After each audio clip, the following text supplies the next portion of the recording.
Hey guys, peace be with you all. I'm back with kind of a podcast type episode where I'm going to talk about some stuff that has been on my mind lately, and it's kind of a more serious topic than I guess what I've been doing lately, I would say. In fact, looking at my YouTube channel, I see that really I just haven't been, well, I guess my recent videos, about 20% of the time have been serious, but I've noticed that I haven't been as focused as I want to be, and I haven't been on point as I want to be. My latest video I made was about politics, and for the most part it was just me trying to get stuff out there, because if I keep things inside, like with anybody, it's not good. So I use my videos to express what I'm thinking and feeling, of course. Now, as I look at the front of my channel, the main screen of it, I see the Orthodox Warrior channel that I have, which is dedicated to gameplays, gameplay commentaries and stuff,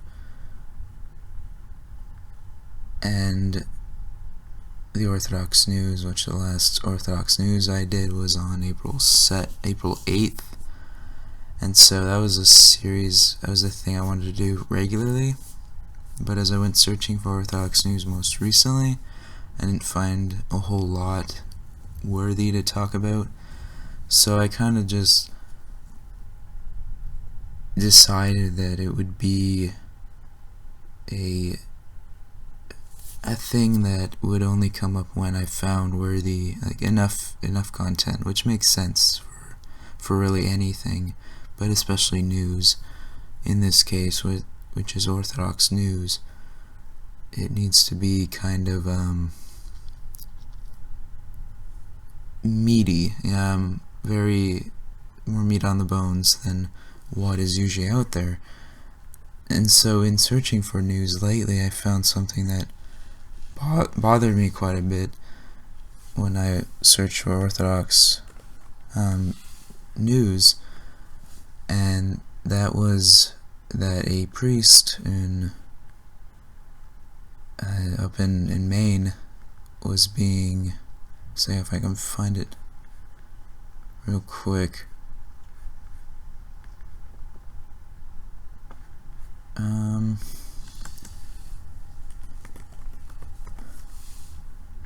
yeah, a man was suing a former Greek Orthodox priest who assaulted him, so this sexually, that is. And just sort of reading the story kind of briefly, it really kind of is bad anytime this happens anywhere, but especially in an Orthodox, from an Orthodox priest doing things he shouldn't. And basically the story is that this Vermont man who's suing says that this priest, and the priest was convicted of it, sexually assaulted him. So the priest pleaded guilty to having sexually explicit images and invasion of privacy. So that's what he was charged with.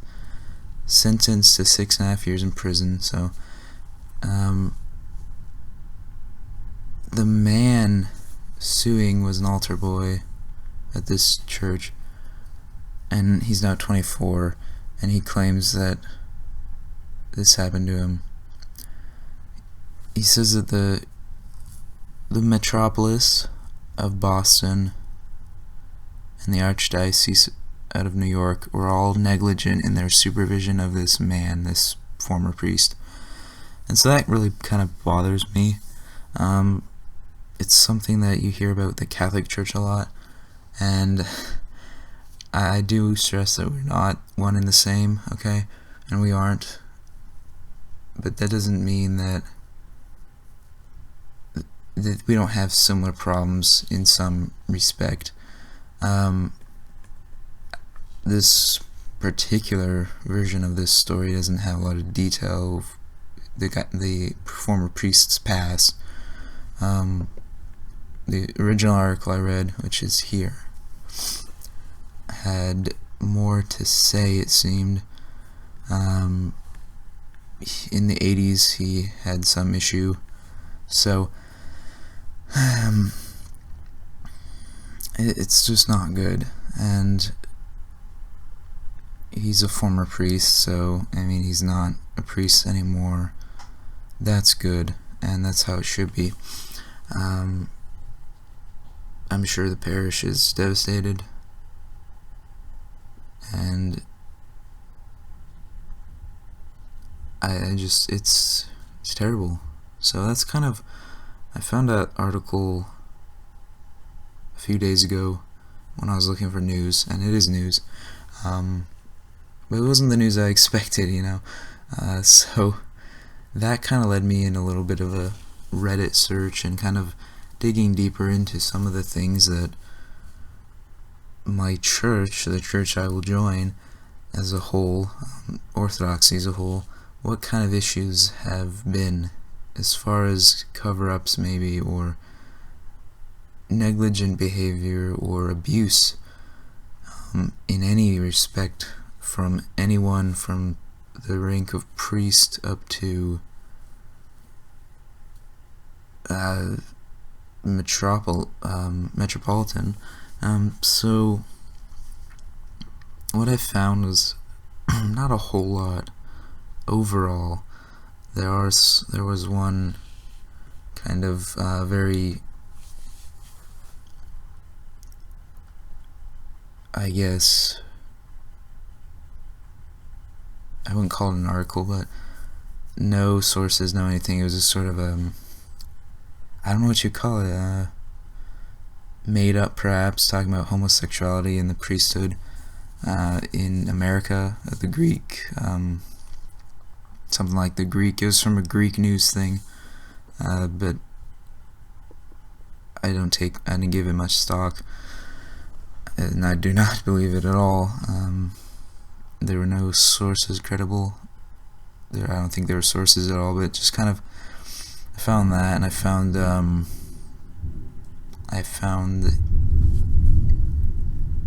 you may hear the thunder. I found some Reddit posts from the Orthodox sub that was talking about Patriarch Irenaeus, who sold land illegally in Israel for Palestinians or something, and he's found guilty by the church we'll just say for wrongdoing, and he was sort of relieved of his status, his position as Metropolitan of Jerusalem back in 2013, I think, or 2012.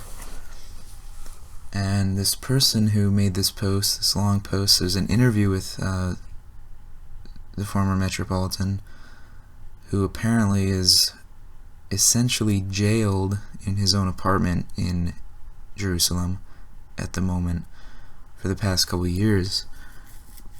And a lot of people point out that, well, not a lot of people, but there were some people who pointed out that jailed was the wrong term, or imprisoned.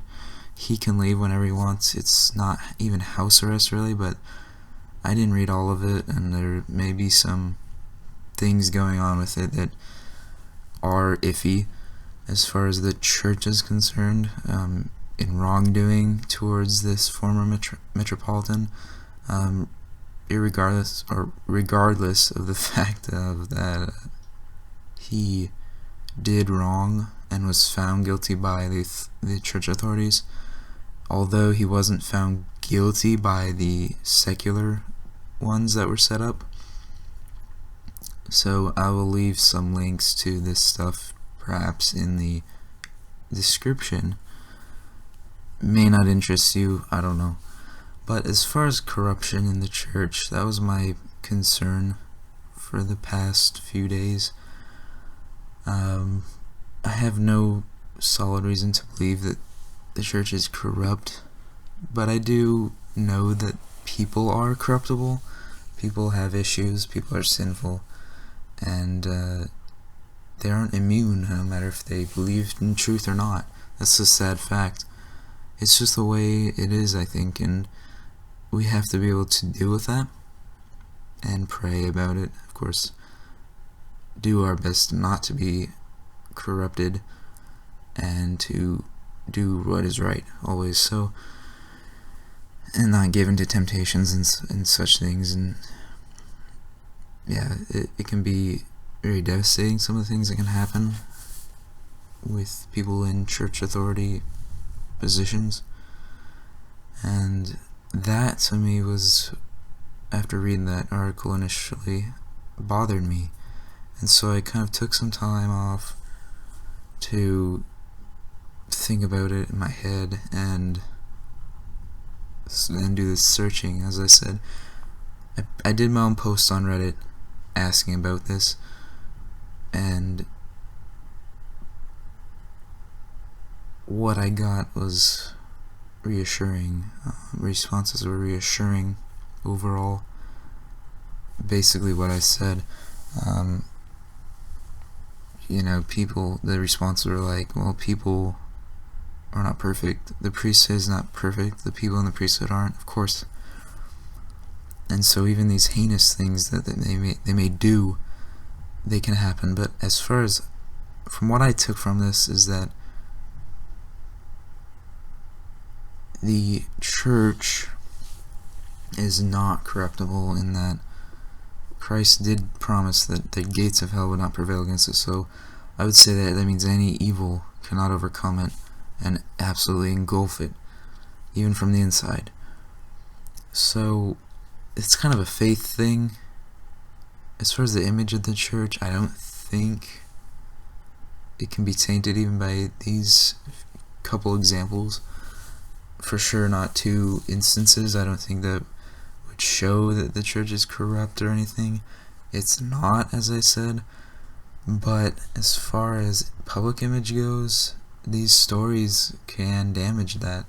Even one story. These days, people can kind of sway views with headlines, and that's scary in of itself, in that anything can kind of be said, and people don't fact check, people don't dig deeper, and people don't, sadly, they don't seem to often enough think through these things with a very scientific or logical way of thinking, or spiritual way of that, especially. So I was tempted to kind of fall into despair at first. Overall, though, that didn't happen. Thankfully, I kind of gotten back to an understanding of what's going on, and I understand that with power can come that temptation to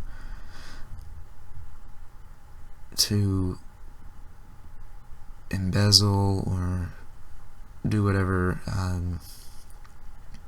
things, abuse your power, which can harm others indirectly or directly, to kind of,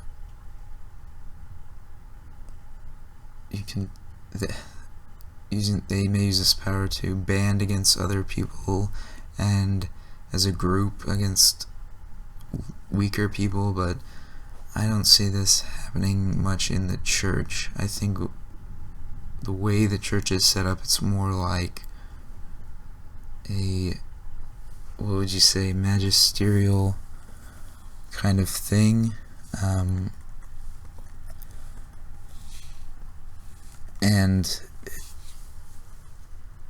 it's hard to, from a Western point of view, it's kind of, it goes against what we in America believe in a way, as a political aspect, but it's kind of the way it is anyway, and people recognize that in our politics.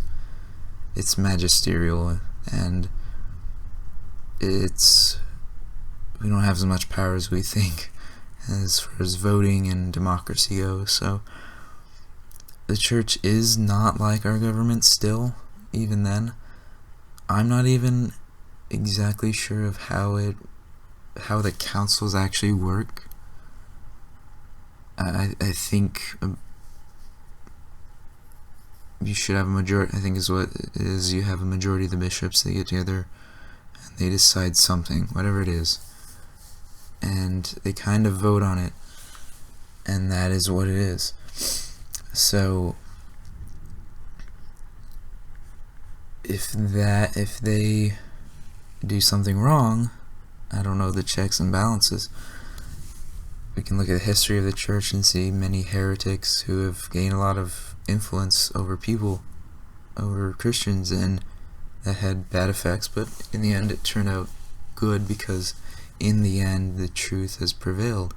So looking back at history, I am reassured by that alone, and by the fact that what Christ promised I believe to be true. And that is what has led me to Orthodoxy, and that's what I think will allow me to see how it works in all aspects, and hopefully do my best to put my best out there for the church, not for myself. So, in conclusion, I think I really just want there to be the truth out there. I want people to understand the full picture and know that these kinds of things, controversial issues and abuses, are not the norm, and the church itself as a whole cannot be corrupted. Individuals do bad things. Does that mean they're corrupt or whatever? Apparently, if they're taking bribes, that's corruption. Again, I think the church is not. I think what it is, because I've seen this sort of attitude to venture to say that the church, any church, is corrupt in essence, especially the Catholic Church and sort of our setup in the Orthodox Church, where it is more of that kind of top-down thing.